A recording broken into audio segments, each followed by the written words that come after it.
Hello बच्चों, the question says the sum of first 7 terms of AP is 10 and that of next 7 term is 17, then find the AP. So question में given है कि किसी AP के पहले 7 terms का सम 10 है और बाकी नेक्स्ट 7 टर्म्स का सम 17 है, तो हमें वो एपी फाइंड आउट करनी है। तो इस क्वेश्चन को सॉल्व करने के लिए हम यहाँ पर की कंसेप्ट यूज करेंगे, that is sum of n terms of an AP is given by Sn is equals to n by 2 2a plus n minus 1d।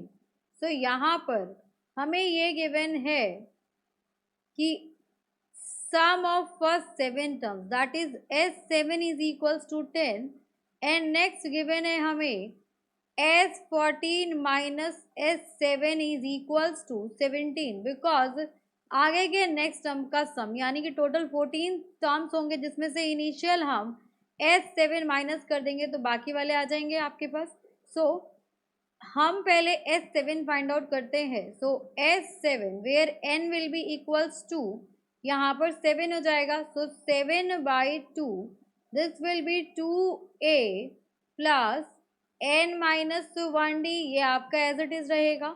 And अब अगर S14 लिखा जाए तो S14 will be equals to 14 by 2, again first term will be same 2a plus ये हो जाएगा आपके पास 14 minus 1d और यहाँ पर n माइनस 1 नहीं रखते हैं, ये हो जाएगा आपके पास 7 माइनस 1d। सो अब यहाँ पर हम S14 माइनस S7 लिख सकते हैं। So S14 minus S7 will be equals to 14 by 2 2a plus 14 minus 1 that is 13d minus 7 by 2 this will be 2a plus 6d हो जाएगा। एंड ये वैल्यू मुझे 17 गिवन है, दिस इज इक्वल्स टू 17 और S7 की value हमें 10 given है।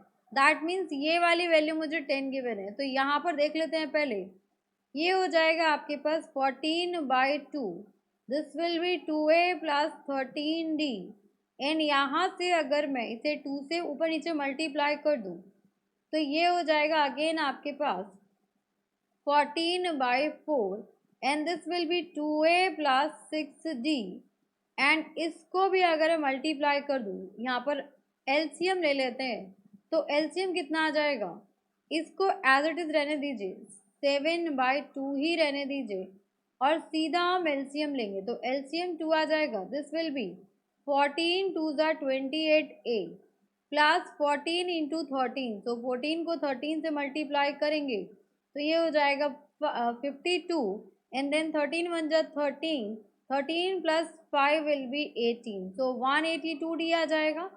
Then minus 7 2 ज़ा 14a माइनस 42d हो जाएगा एंड दिस इज 17, 2 मल्टीप्लाई हो जाएगा तो 34 will be equals to 8 minus 4 will be 4, तो ये हो गया 14a प्लस 182 में से 42 माइनस कर देंगे तो 140 आ जाएगा प्लस 140d, ये वैल्यू आ गई आपके पास। अगर मैं पूरी इक्वेशन को डिवाइड कर दूँ 2 से, सो 2 1 ज़ा 2, 2 7 ज़ा 14, 2 7 ज़ा 14 प्लस यहाँ पर आ गया 2 7 ज़ा 14 0d, तो एक इक्वेशन आपकी ये आ गई और यहाँ पर हमें ये वैल्यू गिवन है दिस इज इक्वल्स टू 10, तो यहाँ पर यहाँ से भी एक वैल्यू आ जाएगी आपके पास।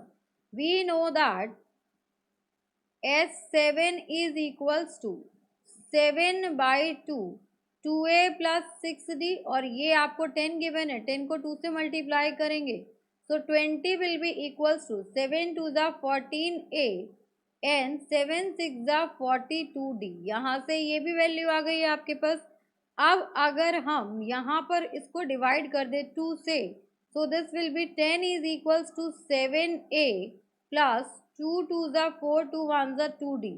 अब यहाँ पर ये हो गई मेरी इक्वेशन 1, ये हो जाएगी इक्वेशन 2। सो 1 माइनस 2 कर देते हैं, इक्वेशन 1 माइनस इक्वेशन 2।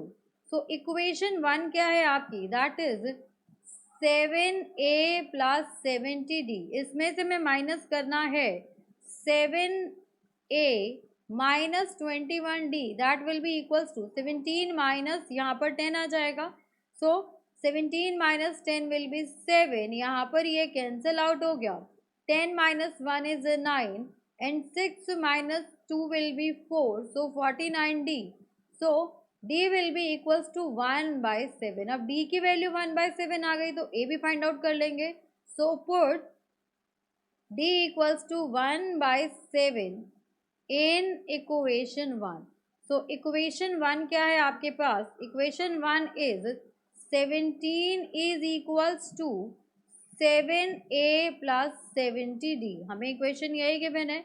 अब यहाँ पर जैसे ही हम d को 1 by 7 पुट करते हैं तो this will B 17 is equals to 7a plus 70 into 1 by 7, ये आपका 10 आ जाएगा, so 17 minus 10 is equals to 7a, which implies a is equals to 7 divided by 7, तो a की वैल्यू 1 आ गई। अब हमारे पास d आ गया, a आ गया, so here we get a equals to 1 and d is equals to 1 by 7, so our required ap, हमें ap find out करना था, so required ap would be first term a plus d, a plus 2d and so on।